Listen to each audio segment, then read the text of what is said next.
Hello बच्चों, कैसे हो आप सब लोग। आइए आज हम नए टॉपिक की शुरुआत करते हैं जिसका नाम है इलेक्ट्रिक करंट। उससे पहले मैंने जो आपको पढ़ाया है उसका नाम है, सबसे पहले मैंने आपको हिस्ट्री ऑफ इलेक्ट्रिसिटी पढ़ाया है। उसके बाद मैंने आपको चार्ज बॉडी के बारे में पढ़ाया है। They are two kind of charge body, positive and negative charge body. उसके बाद मैंने उसके एसआई यूनिट्स और उसके वैल्यूज आपको बताई हैं। उसके बाद मैंने आपको चार्ज बॉडी की प्रॉपर्टीज बताई है कि कौन कौन सी प्रॉपर्टीज होती है चार्ज की। एंड देन आज हम नया टॉपिक स्टार्ट करने जा रहे हैं जिसका नाम है इलेक्ट्रिक करंट। आइए मैं आपको इलेक्ट्रिक करंट के बारे में थोड़ा सा इंफॉर्मेशन देता हूं। सबसे पहले हम बात करते हैं करंट के बारे में। हम लोग बात करने जा रहे हैं वो है करंट। तो सर ये करंट होता क्या है, मेरी बात आप ध्यान सुनिएगा।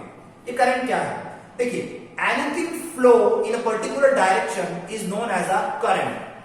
Anything flow in a particular direction is known as the current. अगर कोई भी चीज एक गिवन डायरेक्शन में आगे बढ़ती जा रही है, कंटिन्यूअस आगे बढ़ती जा रही है, तो उसको करंट बोलते हैं। मेरी बात समझ आ गई। जैसे वाटर कंटिन्यू आगे बढ़ती जा रही है, इसको बोलते हैं वाटर करंट। हवा, एयर कंटिन्यू आगे बढ़ती जा रही है, इसको बोलते हैं वाटर विंड करंट। तो पर्टिकुलर डायरेक्शन में अगर कोई भी चीज कंटिन्यूअसली आगे बढ़ती रहती है तो उसको करंट बोलते हैं। तो आई थिंक आपको करंट के बारे में समझ में आ चुका होगा। जैसे वाटर आगे बढ़ रहा है तो वाटर करंट, विंड आगे बढ़ रहा है तो विंड करंट, चार्ज आगे बढ़ रहा है तो चार्ज करंट। मेरी बात ध्यान सुनिएगा। अगर किसी भी particular conductor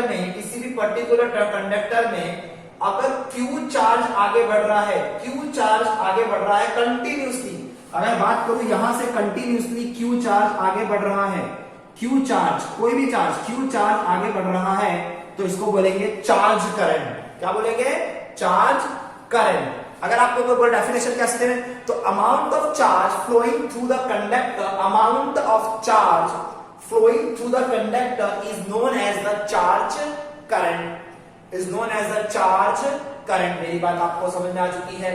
anything flow in the given direction is known as the current, is the charge flow in the given direction is known as the charge current. बात समझ आ गई। अब बात करते हैं चार्ज में क्या फ्लो होता है। मेरी बात समझ में आ रही है। चार्ज फ्लो हो रहा है ना, फ्लो, अगर चार्ज फ्लो हो रहा है तो उसको क्या बोलेंगे? Current, charge current. अब उस चार्ज में फ्लो क्या हो रहा है वो ध्यान से समझते हैं। अगर मैं बात करूं ये एक एटॉम है, अगर मैं बात करूं ये एक एटॉम है, एक एटॉम है, तो एटॉम के जो न्यूक्लियस होते हैं, न्यूक्लियस के अंदर proton as well as neutron होते हैं। प्रोटॉन पॉजिटिव चार्ज बॉडीज होती है और neutron no charge of body. लेकिन जब इलेक्ट्रॉन की बात करूं तो electron is a negatively charge body. मेरी बात समझ आ गई है। इलेक्ट्रॉन नेगेटिवली चार्ज बॉडी होती है। बात समझ आ रही है।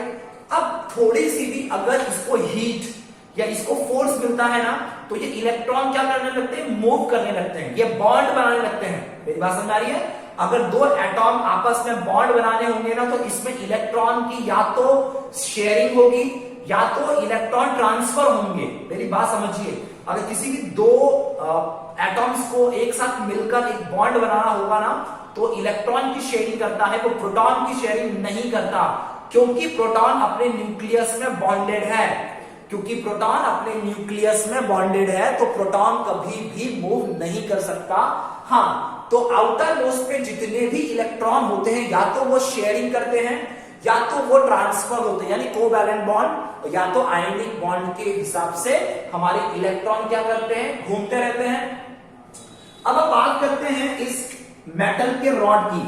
इस मेटल के रॉड की मान लेते हैं कि एक मेटल का रॉड है, तो इसके आउटर मोस्ट में फ्री इलेक्ट्रॉन्स तो होंगे, क्योंकि आप सबको थियरी पता है। कौन सी थियरी है वो? कि थियरी ये है, मेरी बात ध्यान से सुनिएगा, कि जितने भी मेटल होते हैं उनके आउटर मोस्ट में 1, 2 या 3 इलेक्ट्रॉन होते हैं।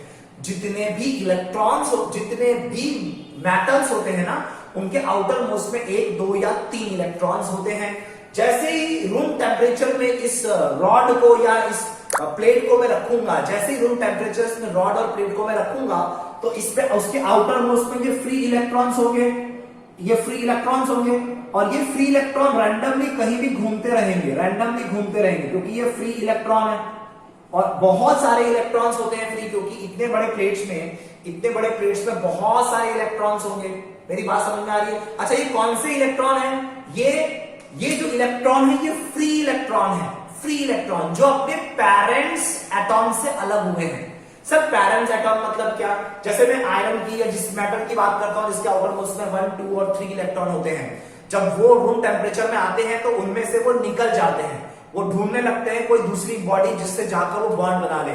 लेकिन इस आयरन की प्लेट में सब आयरन के ही एटॉम है, तो ये जो भी इलेक्ट्रॉन यहां निकले हुए हैं वो सारे फ्री इलेक्ट्रॉन्स हैं। मेरी बात समझ आइएगा, ये जो इलेक्ट्रॉन है वो फ्री इलेक्ट्रॉन है। अब इस फ्री इलेक्ट्रॉन्स में जब भी आप किसी हायर पोटेंशियल से लोअर पोटेंशियल क्रिएट कर दो, अगर इस फ्री जो रॉड है ना, इसमें अगर एक साइड आप हायर पोटेंशियल मतलब यहाँ पे हायर पावर और यहाँ पे लोअर पावर रख दो, तो सारे के सारे जो इलेक्ट्रॉन है ना वो सारे पर्टिकुलर डायरेक्शन में फ्लो होने लग जाएंगे। वो सारे इलेक्ट्रॉन एक पर्टिकुलर डायरेक्शन में फ्लो होने लग जाएगा। इसीलिए इसको बोलते हैं कि यहां पे जो चार्ज फ्लो हो रहा है वो कौन सा चार्ज है? वो इलेक्ट्रॉन फ्लो हो रहा है। मेरी बात ध्यान से सुनिएगा, यहां पे चार्ज फ्लो हो रहा है ना, और वो कौन सा चार्ज फ्लो हो रहा है? इलेक्ट्रॉन चार्ज फ्लो हो रहा है। इसीलिए इसे इलेक्ट्रिक करंट, क्योंकि इलेक्ट्रिक इलेक्ट्रॉन से इलेक्ट्रिक नाम आया है। तो यहां पे एक चार्ज मूव हो रहा है, वो कौन सा चार्ज है? इलेक्ट्रॉन चार्ज मूव हो रहा है। और ये बात भी ध्यान से समझने की कोशिश करिएगा कि so the normal room temperature the electron gets separated from their parents atom। North समझिए, मान लेते हैं ये एक रॉड है, ये एक आयरन की रॉड है, इसमें से रूम टेम्परेचर में जो पेरेंट्स इलेक्ट्रॉन होते हैं, पेरेंट्स एटॉम होते हैं ना, उन पेरेंट्स एटॉम में से इलेक्ट्रॉन फ्री हो जाते हैं, अलग हो जाते हैं, और वही फ्री इलेक्ट्रॉन इस बॉडी के अंदर घूमते रहते हैं कहीं भी। वो जो फ्री इलेक्ट्रॉन्स अलग हुए हैं ना, वो इस पूरे बॉडी में कहीं ना कहीं घूमते रहेंगे, आगे पीछे आगे पीछे आगे पीछे आगे पीछे, पर वो बाहर नहीं निकलेंगे। वो ऐसा नहीं कि इस रॉड से बाहर आ जाएंगे, नहीं। जैसे मैंने यहां से कोई हाई पोटेंशियल एनर्जी दिया तो पूरे के पूरे इलेक्ट्रॉन इस डायरेक्शन में आगे बढ़ने लग जाएंगे। जैसे इलेक्ट्रॉन इस डायरेक्शन में आगे बढ़ेंगे तो हम बोलेंगे चार्ज फ्लो हो रहा है, चार्ज फ्लो हो रहा है। और करंट की डेफिनेशन क्या है? कोई भी पर्टिकुलर डायरेक्शन में फ्लो होना उसे करंट बोलते हैं। और यहाँ पे चार्ज फ्लो हो रहा है, और कौन सा चार्ज है? इलेक्ट्रॉन है, इसीलिए इसका नाम है इलेक्ट्रिक करंट। बात समझ में आ चुकी है आपको? ओके, अब हम आगे की बात करते हैं और हम आगे चलते हैं। तो बात आपको समझ में आ चुकी होगी। आइए हम अब इलेक्ट्रिक करंट की डेफिनेशन देते हैं। हम आपको इलेक्ट्रिक करंट की डेफिनेशन की तरफ ले चलते हैं, लेकिन उससे पहले एक फैक्ट जानने की कोशिश करिए। जो अर्लियर साइंटिस्ट थे वो बिलीव करते थे कि इलेक्ट्रिक करंट पॉजिटिव आयंस के फ्लो से होती है, ऐसा बिलीव करते थे पुराने जमाने में। तो क्योंकि तब तक इलेक्ट्रॉन की खोज नहीं हुई थी, मेरी बात ध्यान से सुनिएगा, उनको नहीं पता था कि करंट में इलेक्ट्रिक करंट की फ्लो होती है। सो जैसे जे थॉमसन ने इलेक्ट्रॉन की खोज की और उन्होंने ये बताया कि नहीं, इलेक्ट्रिक करंट इलेक्ट्रॉन के फ्लो की वजह से होता है। उससे पहले लोग यही बिलीव करते थे कि पॉजिटिव आयंस ही मूव करते हैं, इलेक्ट्रॉन नहीं। लेकिन जे थॉमसन ने ये अवधारणा को गलत किया और जे थॉमसन ने बताया कि इलेक्ट्रिक करंट उसके नेगेटिव आयंस से फ्लो होती है। जैसे कि मैं आपको एग्जांपल देता हूं, ये एक हमारा रॉड है, ये हमारा एक रॉड है जिसके अंदर फ्री इलेक्ट्रॉन्स होते हैं बहुत सारे। जैसे ही मैंने इसको एक बैटरी से कन्वर्ट कर दिया, बैटरी से कनेक्ट कर दिया, ये रहा पॉजिटिव, ये रहा, करंट ऐसे फ्लो होगा, करंट ऐसे फ्लो होगा। मेरी बात समझ आ रही है? और जितने भी इसमें फ्री इलेक्ट्रॉन होंगे ना, जितने भी इसमें फ्री इलेक्ट्रॉन्स होंगे ना, वो सारे इस डायरेक्शन में फ्लो करेंगे। मेरी बात ध्यान से सुनना, करंट इस डायरेक्शन में फ्लो होगा और इलेक्ट्रॉन उसके अपोजिट डायरेक्शन में फ्लो होगा। क्योंकि देखिए, मानना था कि पुराने के जमाने में बोलते थे ना पॉजिटिव आयंस की तरफ से बढ़ता है, लेकिन जे थॉमसन ने बताया कि इलेक्ट्रॉन के मूव से बनता है। तो दोनों की बातों को मिक्स कर दिया और इन पे एक नाम दिया। इसका एक नाम है कन्वेंशनल करंट। क्या नाम है? Conventional current. मैं आपको कन्वेंशनल करंट की डेफिनेशन पढ़ता हूं। Conventional means the direction of electric current is opposite to the direction of flow of electron। मतलब समझ में नहीं आया होगा? मतलब ये बोलना चाहता है इसमें कि अगर करंट I इस डायरेक्शन में फ्लो हो रहा होगा, तो अगर करंट I इस डायरेक्शन में फ्लो होगा तो इलेक्ट्रॉन इस डायरेक्शन में फ्लो होगा। मेरी बात समझिए, एक रॉड है, अगर करंट आई अगर इस डायरेक्शन में फ्लो हो रहा है, इस डायरेक्शन में फ्लो हो रहा है, तो इसके अपोजिट डायरेक्शन में इलेक्ट्रॉन फ्लो होगा और इस कॉन्सेप्ट को बोलते हैं conventional electric current. Conventional electric current का है opposite direction. Okay, if the current flow this direction, so electron flow of this direction, opposite direction में flow होते हैं कौन? इलेक्ट्रिक करंट, इसी को बोलते हैं कन्वेंशनल इलेक्ट्रिक करंट। अगर पर्टिकुलर डेफिनेशन में बोलूं, conventional means the direction of electric current is the direction of electric current is opposite to the direction of electron। बात समझ आ गई थी? It is known as a conventional electric current। और आइए अब हम इसकी इलेक्ट्रिक करंट की डेफिनेशन समझने की कोशिश करते हैं। मेरी बात ध्यान से सुनिएगा। ये एक रॉड है जिसमें से इलेक्ट्रिक करंट फ्लो हो रहा है। ओके, मानते हैं कि करंट ये डायरेक्शन में जा रहा है और इलेक्ट्रॉन इस डायरेक्शन में फ्लो हो रहा है। मेरी बात समझ? करंट इस डायरेक्शन में से यहां से फ्लो हो रहा है। मेरी बात समझ आ गई? हम इतना सा सेक्शन को काट लेते हैं, मतलब हम इतने सेक्शन को क्रॉस सेक्शन को काट लेते, तो वो ऐसा हो गया ना, थोड़ा सा कट कर लेते हैं। ओके, ये इतना हमने क्रॉस सेक्शन यहां से काट लिया है। मेरी बात समझ आ गई? अब क्या बोलेंगे? अब ऐसा बोलेंगे the net quantity of amount of charge. मेरी बात सुनिएगा, the net quantity of an electric charge flow through the any cross section। ये जो काटा है ना क्रॉस सेक्शन, इसमें से कितने चार्ज फ्लो हो रहे हैं एक गिवन टाइम से, it is known as a electric current. Electric current किसको बोलेंगे? ये जो क्रॉस सेक्शन में से कितने अमाउंट ऑफ चार्ज फ्लो हो रहा है, कितने अमाउंट ऑफ चार्ज फ्लो हो रहा है in given time is known as a electric current. Definition को समझिएगा, the net quantity of an electric charge flow through the any cross section of conductor is defined as a electric current. अगर आपको फिर भी समझ में नहीं आया तो मैं आपको एक और तरीके से समझाता हूं।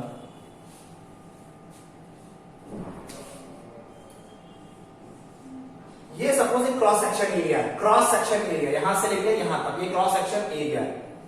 इसमें से यहां से कितने अमाउंट ऑफ चार्ज बॉडी यानी क्यू चार्ज, इतने के अंदर, ये एरिया के अंदर कितने चार्ज फ्लो हो रहे हैं एक given time, it's known as the electric current. यानी क्या आ गया?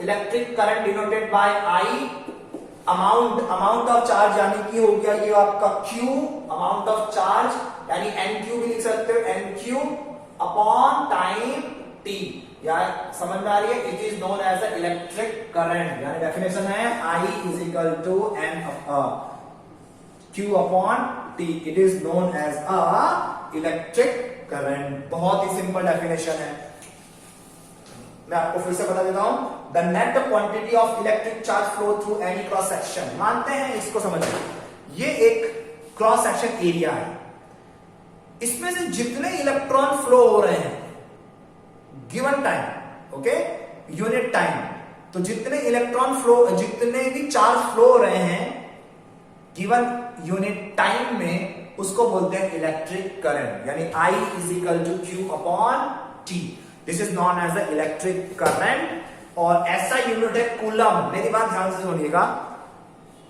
देखिए क्यू यानी चार्ज, चार्ज का क्या है आपका कूलम है और टाइम का क्या है सेकंड, तो कूलम पर सेकंड, ये आपका इसकी ऐसा यूनिट हो गई है। और इसको एक फ्रेंच के साइंटिस्ट एंड्रियो एम्पियर ने खोजा था, इसीलिए उसकी याद में इसका एक और ऐसा यूनिट है क्या, एम्पियर। उसके नाम में हमने क्या रख दिया, उसके फर्स्ट लेटर को एम्पियर में भी लिखा जाता है। समझ आ रही है? इतनी डेफिनेशन क्लियर हो चुकी है। आइए एक और टर्म देखते हैं। देखिए, सबसे पहले मैं इलेक्ट्रिक करंट की डेफिनेशन दे दी है, a net quantity amount of charge flow of any cross section in given time is known as a electric current. दूसरी डेफिनेशन, दूसरा मैंने इसके ऐसा यूनिट बता दी। तीसरा, व्हाट इज अ 1 एम्पियर? ये बहुत इंपॉर्टेंट क्वेश्चन है, व्हाट इज अ 1 एम्पियर, क्योंकि इसकी ऐसा यूनिट क्या है, एम्पियर है ना, तो मैं बोलूंगा व्हाट इज 1 1 एम्पियर, मेरी बात ध्यान सुनो, 1 एम्पियर क्या है बताओ? 1 एम्पियर वेरी सिंपल है, यानी 1 एम्पियर का मतलब होता है I is equal to dash upon dash is equal to answer 1 ampere आना चाहिए। 1 एम्पियर आंसर कब आएगा? जब 1 चार्ज अपॉन 1 सेकेंड, ये दोनों कट गया, 1 से 1 कट गया, Q अपॉन S यानी 1 एम्पियर आ गया। सिंपल सी बात है, 1 से 1 कट गया, यानी डेफिनेशन क्या देना पड़ेगा? If the quantity of electric charge equal to 1 coulomb passing through the conductor in 1 second, 1 coulomb charge pass through the 1 second, 1 coulomb charge pass through the 1 second is known as a 1 ampere.